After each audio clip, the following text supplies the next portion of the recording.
मैं क्यों SIP करवाऊं? SIP क्यों करवानी चाहिए? अगर आपके मन में ऐसा प्रश्न है जिसका आपको अभी तक उत्तर नहीं मिला है कि एसआईपी क्यों करवानी चाहिए, तो आप बिल्कुल सही जगह पे हैं। आप इस वीडियो को अंत तक देखिए, आपको इस प्रश्न का जवाब मिल जाएगा कि एसआईपी क्यों करवानी चाहिए। पर उससे पहले अगर आप मेरे इस चैनल पर नए हैं तो प्लीज़ सब्सक्राइब बटन दबाना ना भूलें, साथ ही साथ बेल आइकन को भी दबाएं जिससे कि मेरी लेटेस्ट वीडियो आप तक तुरंत पहुंच सके। हेलो दोस्तों, मेरा नाम है अमित और आप देख रहे हैं 11x मल्टीप्लायर चैनल। एसआईपी का मतलब होता है सिस्टमैटिक या नियमित इन्वेस्टमेंट प्लान। अगर आप नियमित रूप से अपनी इन्वेस्टमेंट कर रहे हैं तो उसको सिस्टमैटिक इन्वेस्टमेंट प्लान यानी एसआईपी आम भाषा में बोला जाता है। अब मैं आपको बताता हूँ एसआईपी के बेनिफिट्स। वैसे एसआईपी के बेनिफिट्स तो बहुत सारे होते हैं, जैसे कि आप एक छोटे अमाउंट से भी स्टार्ट कर सकते हैं, पर जो इम्पॉर्टेंट रोल प्ले होता है वो होता है डिसिप्लिन का। आपकी सेविंग में ये बहुत इम्पॉर्टेंट रोल प्ले करता है। हर फील्ड में डिसिप्लिन की एक अहम जगह है। फॉर एग्ज़ाम्पल, आप जब सुबह एक्सरसाइज करते हैं तो उसमें डिसिप्लिन एंड रिजाइम इम्पॉर्टेंट हैं। तो ये आपको एक रिजाइम देता है आपकी अपनी सेविंग्स के लिए, यानी कि आप छोटे अमाउंट से स्टार्ट करके एक डिसिप्लिन एंड रिजाइम वे में आप अपने फाइनेंशियल गोल्स, जो कि इम्पॉर्टेंट गोल्स कहलाते हैं, वो आप अचीव कर सकते हो। दूसरी चीज़ ये है, जो कि आप सब लोग जानते हैं कि मार्केट में उतार चढ़ाव चलता रहता है और कुछ ऐसे फैक्टर्स हैं जो कि फंडामेंटल के बियॉन्ड रहते हैं। सपोज़ वर्ल्ड की मार्केट में कुछ ऐसा हुआ जिसकी वजह से हम शॉर्ट टर्म के लिए हमारी मार्केट गिर भी सकती है। फॉर एग्ज़ाम्पल, अभी रशिया यूक्रेन वॉर फेब में जब हुआ था तो हमारी मार्केट 60 प्लस पे चल रही थी, आज वो मार्केट 50 प्लस पे चल रही है। तो ये शॉर्ट टर्म फॉल है जो कि हमें ग्लोबल क्लूज़ की वजह से देखने को मिलता है। पैरेलली या कहें या वाइसा वर्सा, ऐसे कुछ नेशनल फैक्टर्स होते हैं या इंटरनेशनल फैक्टर्स जिसकी वजह से मार्केट ऊपर भी चली जाती है। तो इस उतार चढ़ाव वाली मार्केट में अगर आप अपना इन्वेस्टमेंट सिस्टमेटिक रूप से करेंगे तो आप इस उतार चढ़ाव वाली मार्केट से के इम्पैक्ट से बच सकते हैं। साथ ही साथ आप अपनी एवरेज कॉस्ट, जो कि लॉन्ग टर्म के अकॉर्डिंग आप उस एवरेज कॉस्ट को रिड्यूस कर सकते हैं, जो कि इस उतार चढ़ाव वाली मार्केट की वजह से आपके इन्वेस्टमेंट पे इम्पैक्ट डालती है। तो आई थिंक ये दो बड़ी चीज़ें हैं जिसमें आप अपने इन्वेस्टमेंट को नियमित रूप से कर सकते हैं, डिसिप्लिन वे में आप अपने इन्वेस्टमेंट को कर सकते हैं। साथ ही साथ मार्केट के उतार चढ़ाव को एक एवरेज कॉस्ट मेंटेन करते हुए लॉन्ग टर्म में आप एसआईपी के द्वारा अपने इस वॉलेटाइल मार्केट को भी बचा सकते हैं। तो वॉलेटिलिटी में अगर मैं कहूँ कि एक मार्केट में बहुत बड़ा फ्रेज चलता है, जो कि चाहे वो शेयर मार्केट हो, चाहे वो म्यूचुअल फंड मार्केट हो, चाहे वो कोई भी इन्वेस्टमेंट मार्केट हो, ये एक फ्रेज़ बहुत ही कॉमन है जो कि हर एक इन्वेस्टर को पता होना चाहिए। वो ये है कि time in the market rather than timing the market, यानी कि हमें मार्केट को टाइम देना चाहिए रादर देन हम उसे टाइमिंग करें कि भैया ये हमें आज ही प्रॉफिट निकल के आ रहा है। नहीं, हमें मार्केट को थोड़ा टाइम देना चाहिए और हमें कुछ ऐसा प्रोसेस करना चाहिए जिसकी वजह से हम मार्केट की वॉलेटिलिटी को बचा सकें अपने इन्वेस्टमेंट के तौर पर। तो एसआईपी एक ऐसा विकल्प है जिसमें हम रेगुलर बेसिस पे अपना इन्वेस्टमेंट करते हैं, चाहे मार्केट अप हो या डाउन हो। उससे हमारे इन्वेस्टमेंट पे इतना इम्पैक्ट नहीं करता क्योंकि हम उसकी एवरेज कॉस्ट को मेंटेन कर लेते हैं। इसमें आप मार्केट को टाइम नहीं कर रहे हैं, आप मार्केट में पैसा डाल रहे हैं, वो भी लॉन्ग टर्म के लिए। अब हमने ये ट्रेंड देखा है कि मार्केट में अगर डाउनफॉल आता है तो इन्वेस्टर अपना पैसा इन्वेस्ट करना बंद कर देते हैं, साथ ही साथ अपनी एसआईपी बंद कर देते हैं और अपना पैसा निकालने पे लग जाते हैं। तो ये कितना गलत है मेरे अकॉर्डिंग और as per the market specialist, ये चीज़ करना बहुत ही गलत है। वैसे आजकल जो ट्रेंड है उसमें जो इन्वेस्टर है वो थोड़ा अवेयर हो गया है, बट पहले तो ये हाल हुआ करता था कि अगर मार्केट में 2-4% का डाउनफॉल आता था तो लोग कॉल करके ये बोलते थे कि भाई मेरा पैसा तो डूब रहा है, मेरा पैसा निकाल दो, मुझे अपना पैसा आगे नहीं रखना है, मुझे इन्वेस्टमेंट नहीं करना है, अगर मेरी कोई एसआईपी चल रही है तो उसे बंद कर दो। मेरे को तो ऐसा धक धक हो रहा है। बट आज का ट्रेंड उसका उल्टा हो गया है। पीपल आर मोर अवेयर, लोगों में जागरूकता बढ़ गई है कि एसआईपी से हम अपनी एवरेज कॉस्ट कैसे रिड्यूस कर सकते हैं। तो जैसे कि मैंने आपको अभी पीछे बताया था कि एसआईपी एक ऐसा नियमित इन्वेस्टमेंट प्लान तरीका है जिसके थ्रू अगर हम अपनी इन्वेस्टमेंट एक डिसिप्लिन वे में कर रहे हैं तो मार्केट में चाहे डाउनफॉल आए चाहे अपवर्ड ट्रेंड्स हो, हम अपनी एवरेज कॉस्ट को मेंटेन करते हुए उसे लॉन्ग टर्म में रिड्यूस कर लेंगे और एक अच्छा प्रॉफिट बुक करेंगे। एग्जाम्पल लेते हैं किसी भी एक फंड का, let's say Reliance growth fund. मैं किसी फंड का प्रमोशन नहीं कर रहा हूँ, बट एक एनालिसिस बेसिस पे मैंने एक एग्जाम्पल लिया है कि 1995 में अगर किसी ने इस फंड में 10,000 रुपये महीने की एसआईपी करी होती, उस टाइम ये फंड की जो वैल्यू थी वो 10 रुपये पर यूनिट थी। अगर किसी ने 10,000 रुपये पर मंथ की एसआईपी करी होती तो 95 से लेकर 2018 तक मार्केट में आपने देखा होगा कि बहुत से उतार चढ़ाव आए, चाहे वो मार्केट की वजह से आए, चाहे वो पॉलिटिक्स की वजह से आए, चाहे वो इकोनॉमिक्स की वजह से आए, चाहे वो वर्ल्ड वाइड ट्रेंड की वजह से आए।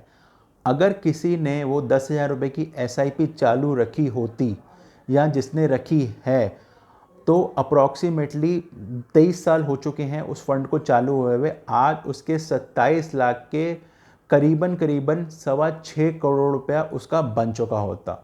अब मैं ये बिल्कुल नहीं कहूँगा कि इन्वेस्टर को 6.5 करोड़ रुपया देखकर इन्वेस्ट करना चाहिए। अगर मैं ये बात कहूँ कि अगर इन्वेस्टर ने इक्विटी मार्केट के बजाय इंडेक्स म्यूचुअल फंड में भी अगर अपने इस पैसे को डाला होता जिसमें लॉस के चांसेस कम होते हैं, मार्केट की वॉलीटिलिटी कम इम्पैक्ट डालती है, तो उसका पैसा भी उस म्यूचुअल फंड में कम से कम 2.5 से 3 करोड़ रुपया बन गया होता। क्योंकि लॉन्ग टर्म इन्वेस्टमेंट का एंड डिसिप्लिन इन्वेस्टमेंट का यही एक फ़ायदा है जो कि हमें एसआईपी के तौर पे मिलता है कि हम अपने पैसे को मार्केट की वॉलीटिलिटी से बचाकर उसकी एवरेज कॉस्ट मेंटेन करके एक अच्छा प्रॉफिट बुक कर सकें, और वो प्रॉफिट तभी आता है जब हम उसमें लॉन्ग टर्म इन्वेस्टमेंट करें with a value and with a factor जिसे हम कहते हैं पावर ऑफ कंपाउंडिंग।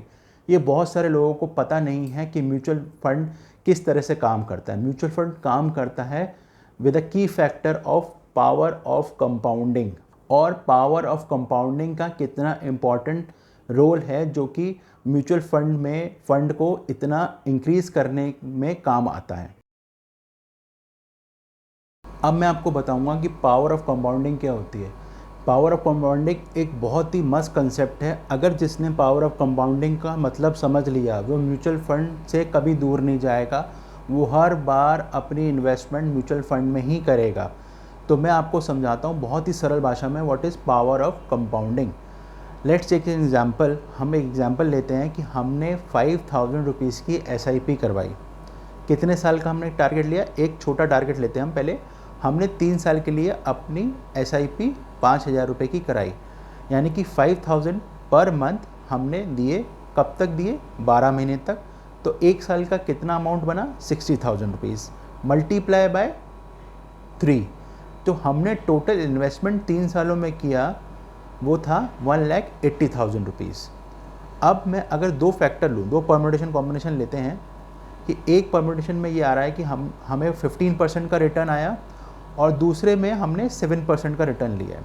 अगर मैं 15% के रिटर्न की बात करूं तो मेरे 1,80,000 के हो गए 3 साल बाद 2,25,000 रुपीज़। बट मैं अगर 7% वाले परम्यूटेशन की बात करूं तो मेरे 1,80,000 के अप्रॉक्सीमेटली 2 लाख रुपीज़ हो गए। तो अगर मैं ये देखूं कि 2,25,000 में और 2 लाख में जो डिफरेंस आ रहा है वो मात्र 25,000 रुपये का आ रहा है, यानी कि 25,000 रुपीज़ का डिफरेंस आ रहा है। अब मैं यही इन्वेस्टमेंट 3 साल के बजाय 30 ईयर्स का कर दूं, यानी कि 30 साल का कर दूं, तो टोटल मैंने जो इन्वेस्टमेंट किया 30 सालों में वो हुआ 18 लाख रुपीज़, यानी कि 18 लाख रुपए। अब अगर मैं 18 लाख रुपए 7% के रिटर्न से कैलकुलेट करूं तो ये मेरे अप्रॉक्सीमेटली बनते हैं 60 लाख रुपीज़, यानी कि मैं अगर 7% का रिटर्न पा रहा हूँ किसी म्यूचुअल फंड स्कीम में तो वो बनते हैं 60 लाख रुपीज़। बट अगर मैं यही 18 लाख यानी कि 18 लाख रुपीज़ का 15% का रिटर्न मानूँ तो ये बनते हैं 3.15 करोड़ रुपए। ठीक है, तो आपने देखा होगा कि पावर ऑफ कंपाउंडिंग कितनी ज़्यादा है कि मैंने सेम पैसा डाला, ठीक है, उतने साल के लिए, और उसका एक रिटर्न आया।